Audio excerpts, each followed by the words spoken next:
大人忙于政务，无暇亲自前来祭奠，故先派我等前来吊唁，并来向娘娘请安，请娘娘节哀。皇上破例恩准本宫回乡葬父，此乃皇恩浩荡，本宫感恩不尽。但此事不宜声张，也不便劳烦诸位大人，还请诸位大人代本宫向刘大人致谢。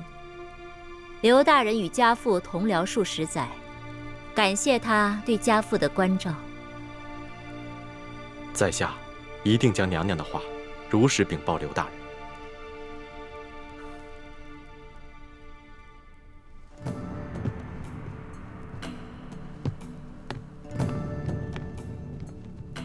见过钦差大人。诸位同僚免礼。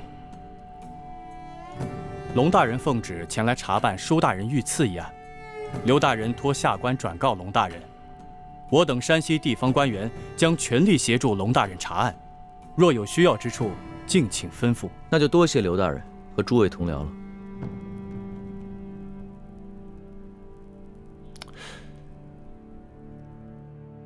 看来咱们的一举一动，果然尽在刘德昭的掌握之中。这刘德昭的架子够大的，自己不来，只派了几个心腹的手下前来吊唁。主子，这刘德昭说不定真的是去巡查灾情了。我才不信呢，他肯定不是什么好鸟。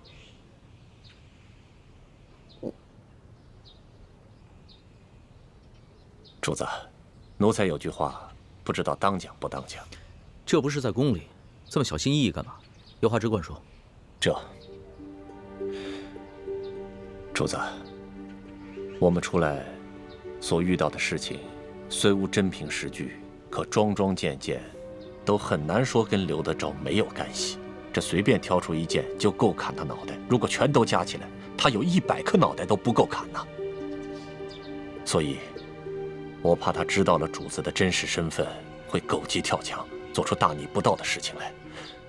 主子，您要是听到什么、看到什么，可千万要忍着，万事等咱们回了宫再计较啊。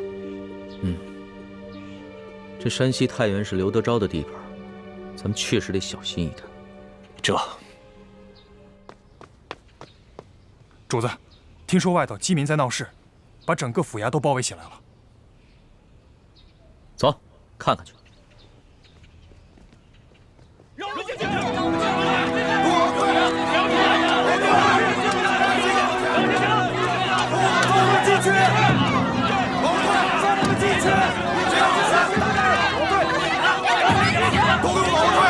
你们这群刁民不要命了吗？睁开你们的狗眼看清楚！你们知道这是什么地方吗？巡抚衙门军机重地。我告诉你们啊，胆敢硬闯，就按律拿你们下狱。我们都快饿死了，还怕坐牢？快叫刘德昭出来！对呀，别动，不要出来！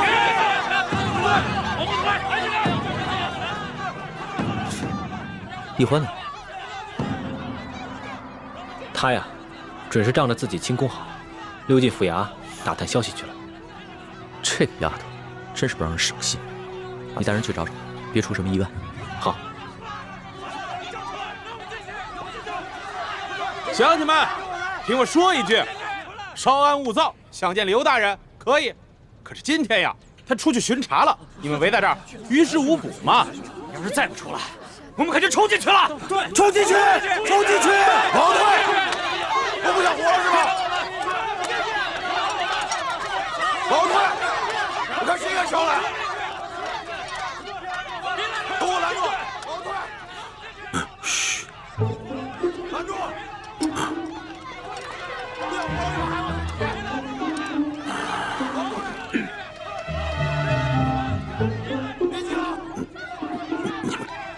赶紧扶着我呀！我数1、2、3，开门啊！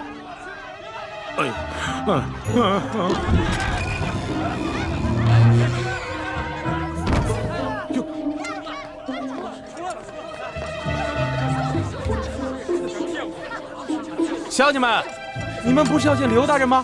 刘大人来了！我告诉大家啊，今儿个天没亮，刘大人就去巡查几个受灾最严重的县，到现在呀，米水未进。大家看看，一脸菜色，啊，都饿瘦了。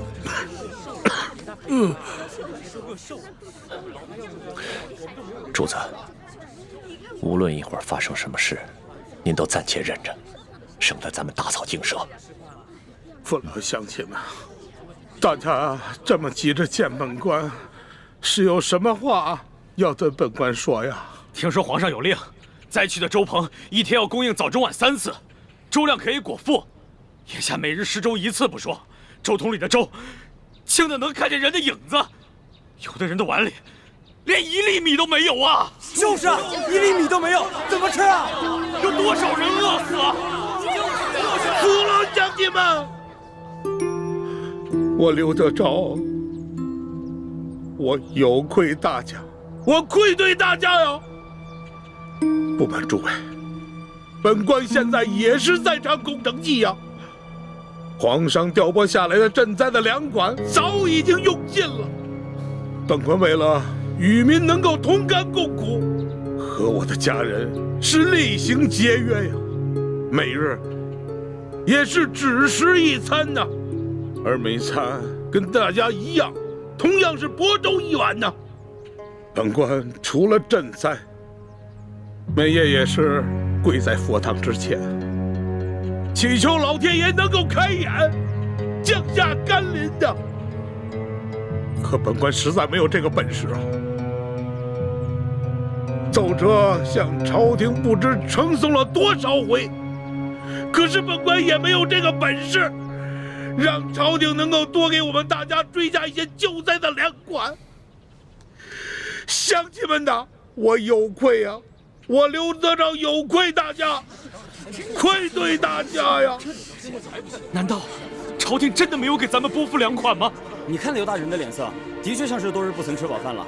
咱们那小皇帝一定忙着对付鳌拜去了，哪里还管得了我们的死活啊？乡亲们啊，我掏去心窝子说句实话，如今朝廷也有朝廷的难处，受灾的不只是咱们山西、山东、直隶、河南、河北，同样是遭受了旱灾呀。想来，这当今的皇上，恐怕也是焦头烂额呀。可是，朝廷难道就眼看着我们老百姓饿死？皇上在紫禁城里，一餐就有几十上百道菜，哪里知道我们老百姓吃糠咽土的苦处啊！哎，哪朝哪代不是朱门酒肉臭，路有冻死骨啊！诸位乡亲啊，大家稍安勿躁。现下朝廷正在积极地筹措新的赈灾的粮款，乡亲们，再忍耐忍耐，大家再等一等。虽然本官不才，但是本官要与你们大家一起硬扛着，期盼着、等待着这个老天爷能够给我们开恩垂怜。乡亲们，情况大家都看到了，你们围在这儿没有用啊！刘大人他一双手变不出来粮食，啊，大家呀得同甘共苦，对不对？散了吧，啊，散了吧。乡亲们，刚才我已经吩咐过周鹏了，啊，从本官的府上拿到仅有的几袋粮食，今夜给大家多设几桶粥。大家放心，我呢继续发文催促着朝廷，尽快给大家追加一些救灾的粮款，好吗？你们抬头看看啊，如此炎热的天气，乡亲们，大家都省下气力啊，都散了吧，回去歇着啊！哎，歇着，散了吧，散了吧，散了吧，啊，散了吧。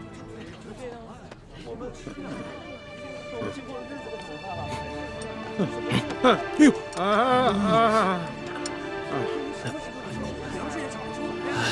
散了吧，走。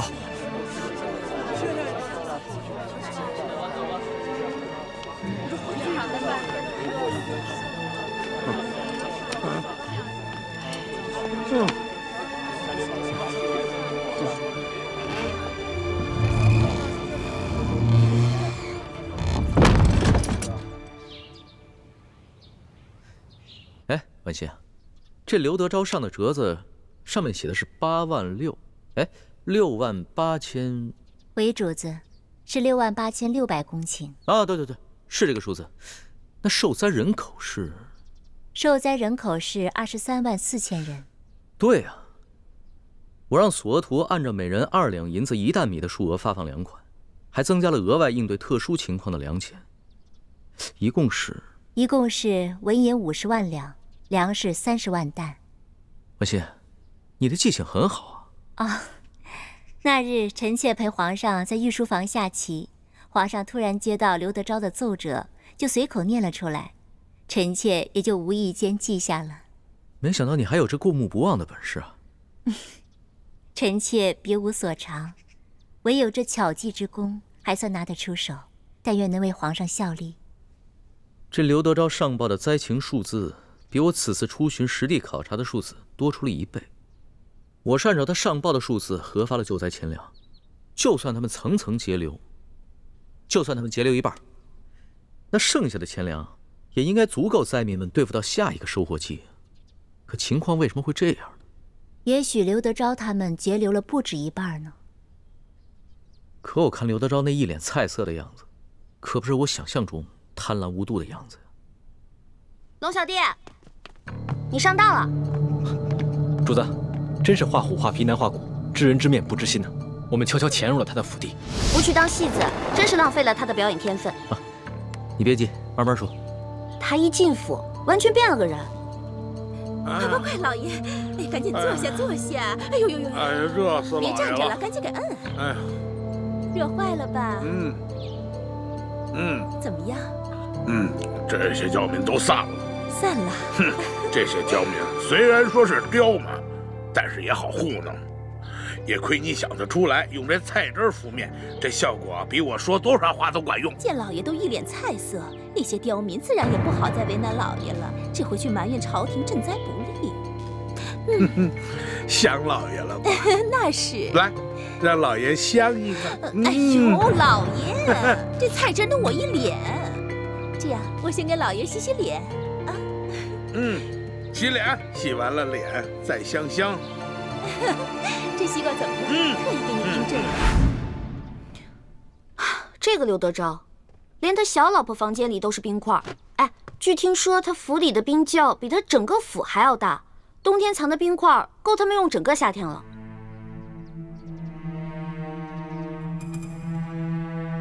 随后，刘德昭把按察使大人、跟布政使大人等几个亲近的官员，还有几个大粮商们召集起来，开了一个会，商议对策。大人，下官已去了书府吊唁，会过了钦差龙大人。他是奉了皇上的密旨前来调查书剑遇刺一案。钦差龙三来我山西太原府办案，却不来我这知府召会一声，看来这个人也是一个拿枪做事不好相处之人呐。你们以后办事一定要小心，不要让人家抓住咱们什么把柄。大人放心，那钦差只是针对书剑遇刺一案，那义成已经自尽，死无对证，他也奈何不了咱们呐。别的钦差呢，我多少知道点背景，多少呢能够找出点突破口来。唯独这个钦差龙三，我从未听说过。我这心里着实还有些不踏实。大人放心，我等已发动京城的所有关系来打探这个龙大人的背景了。像这种从来没听说过的钦差，多半是寒门出身，说不定啊是从什么偏远的地方提上来的。别看他表面一本正经，其实这个时候正是如饥似渴啊！大不了咱们多多破费，把他喂饱了就是了嘛。就是啊。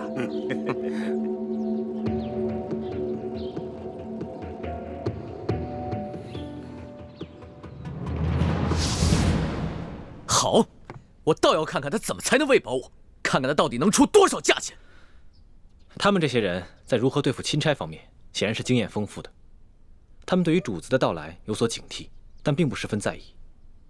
很快就转移了话题，开始商讨继续哄抬粮价，用赈灾的粮食再狠捞一笔，同时上旨夸大旱情，向朝廷索要更多的赈灾粮款。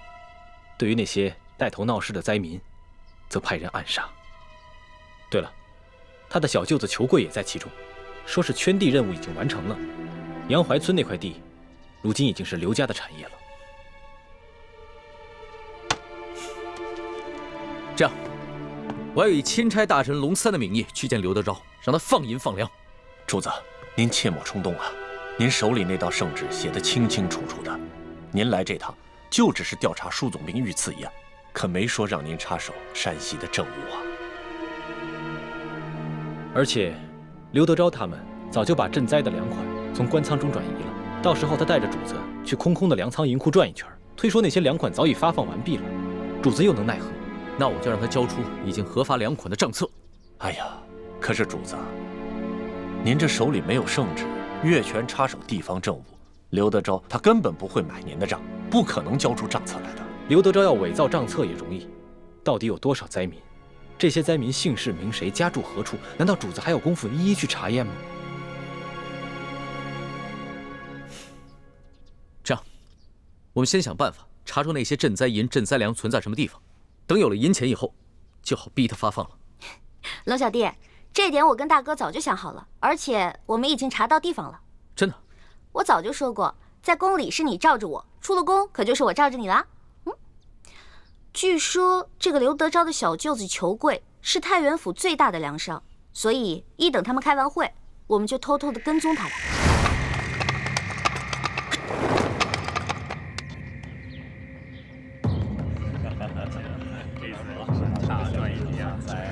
将搅动山西的局势，令现在的他还是嫩了点。诸位留步吧，请留步。两位大人，请了，请了。各位，请了。告辞，告辞。哎呀，老天爷眷顾啊！这场旱灾来的可真是时候啊！哎，哥几个，改日咱们得去庙里啊，上柱头香，求菩萨保佑，每年都来这么一回。话越老，我请。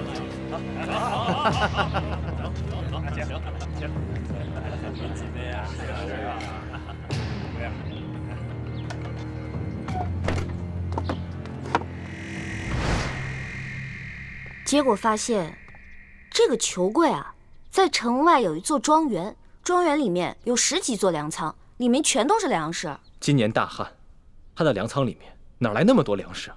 还不都是朝廷调拨的赈灾粮？而且，我们在他的庄园里面还发现了一处银库，库中堆满了白花花的银两，都是5两一锭的官银。你们都不知道，那里面的耗子都比正常的猫大，糟蹋多少粮食啊！那个刘德昭不就是一只硕鼠吗？这样，咱们带着那些灾民到那个裘贵的庄园去，让灾民看到那些赈灾银、赈灾粮，我看刘德昭怎么解释。主子，在这个时候，万万不可与刘德昭发生正面冲突啊！刘德昭敢暗杀那些带头闹事的灾民，我就不信他还敢暗杀我这个钦差大臣龙三不成？皇上，你也知道您现在的身份只是个钦差大臣龙三啊，可是钦差大臣做事情哪有这么鲁莽的？有了事情不先和当地官府通气，反而要带着饥民去闹事，这刘德昭何须再需要借口暗杀？他直接就可以明着调兵遣将，把我们都给镇压了。到时候，他可以以钦差大臣带着灾民闹事的借口，把您押送回京城，说不定半路上他暗中派人假扮盗匪，把主子您给害了。这不怕1万，就怕万一呀！是啊，主子，索大人说得对，这太原不比京城，这些地方的官也不比京官，您还是不要抛头露面的好。皇上，主子，其实我们大可以不必露面，只需暗中把消息泄露给灾民即可。是我一时冲动了，虽然我不宜露面，但是我真的很想看看这个刘德昭到底是怎么应付这些灾民的。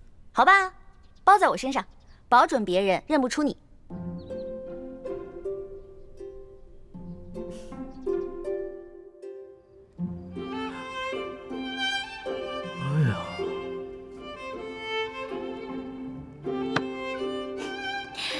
怎么样，罗小弟，还不错吧？我这个易容术啊，超级厉害的。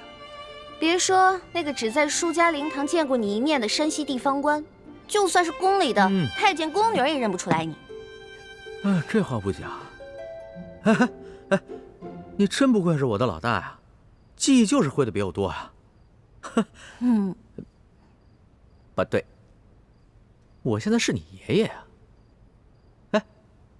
乖孙子，摸摸头。走开！一看你现在这个样子，就是嘴上没长毛的童子鸡。你这样怎么当我爷爷啊？喏，给你一粒变声丸，保你在12时辰之内改变声音。不过我这个变声丸很贵的，一粒丸差不多得要1两银子。什么？不是1两银子？你还当我是不知柴米油盐的笨皇帝啊？不是你告诉我，他用了什么材料？1两银子值吗？哇，龙小弟变聪明了，都骗不了你了啊！老大，你以后要想当这个仙商啊，难喽。真是个小气的皇帝。不过比起以前大手大脚的样子，我更喜欢你现在这样。真的？真的。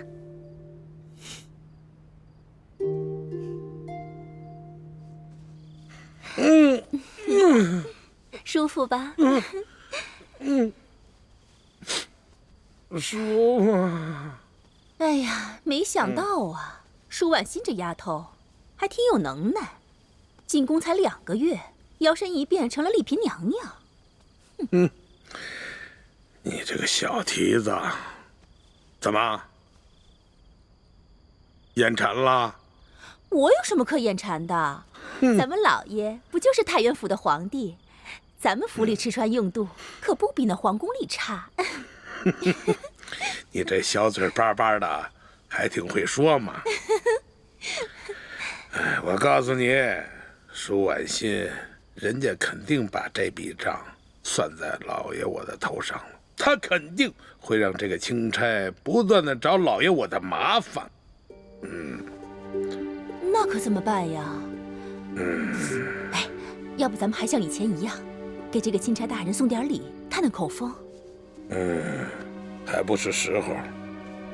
我正在找人探查这个龙三的底细，他刚一来太原，我就上赶着给他送礼，那就会更该引起他的猜疑了。咱们还是静观其变吧。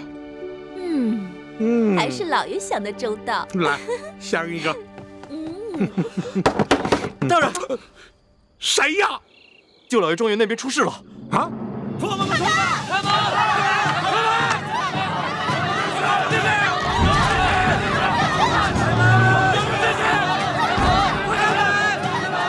既然这么说，没有私吞朝廷的赈灾银两，那就把庄园里的仓库全都打开，让我们大家瞧一瞧，对不对？打开！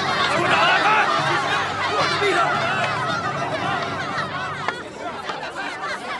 吵啊！再接着吵啊！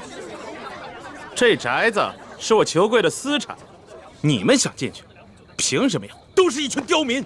哼！你不敢给我们看，那就是心虚。让我们瞧瞧。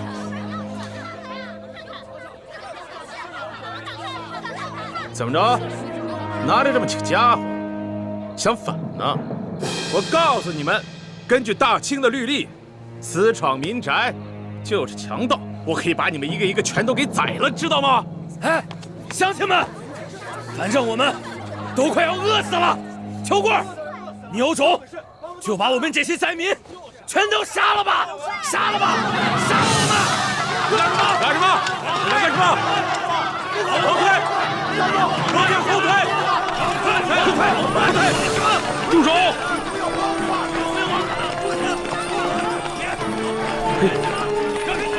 看见没有？刘大人来了！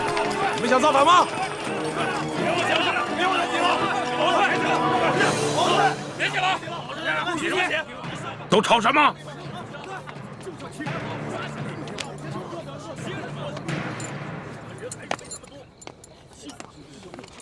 闪开！闪开！姐夫，姐夫，您可算来了。不能相信他们。官的说的话都不能信，对，得眼见为实。记住了啊！都记住了，记住了。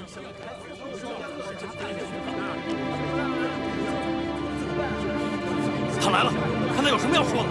看他怎么说。他带了这么多人，看他怎么说。看他有什么解释。各位父老乡亲，这么晚了，大家来到裘府门外，所为何事啊？刘德昭，你把朝廷拨下来的大批赈灾粮、赈灾银子，通通的转移到了你小舅子的庄园来了，却欺骗我们说朝廷赈灾不利。你这个欺君罔上的骗子！骗子！骗子！吵什么？都吵什么？给我闭嘴！骗子！骗子！你这简直是在造谣！若是引起民变，你吃罪得起吗？你！哼！他说我们造谣，在你小舅子的庄园里，睁着眼睛说瞎话，堆满了粮食和银子，这些全部都是我亲眼看见的。你胡说八道！哪只狗眼看见的？你亲眼看见的？他肯定不。这位老者，难不成你开了天眼了？你可以隔墙视物，又难不成又在胡搅蛮缠？你这臂膀之上生了翅膀，可以飞越过这道院墙，到库中去查看？我跟你说，不要再造谣生事，否则本府即刻拿下。刘德昭，你少吓我！就在1个时辰前，有2个蒙面大侠，带着我们2个年长的灾民，翻过院墙，去庄园里的仓库看了看，里面的粮食堆积如山呐！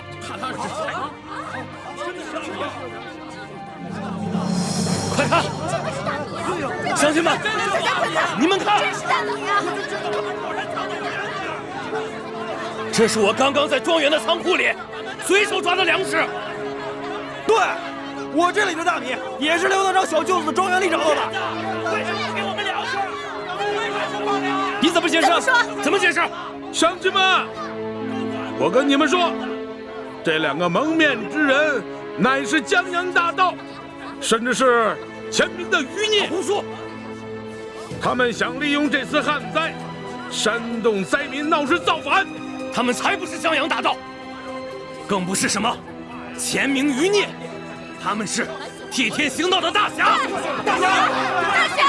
大侠！反倒是你，巡抚大人刘德昭，你和你们那帮狼狈为奸的官商们，才是真正的江洋大盗！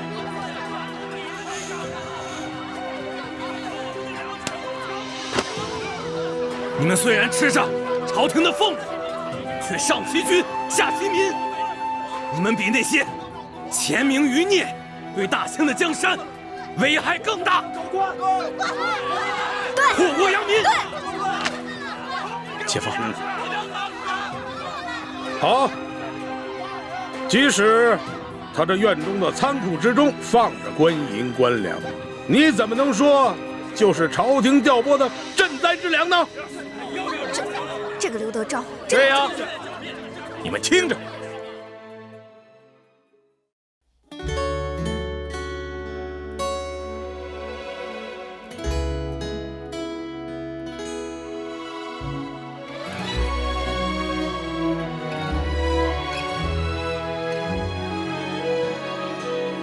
春秋两岸，时光催尽方可谈。一生的愿，将心留于人世间，手握乾坤，仙风女子在云端，花开之间，留蝴蝶掌心清泉，天与地开在眉间，谈千秋，万事还原，心中细流，回远方清回首一生路漫漫。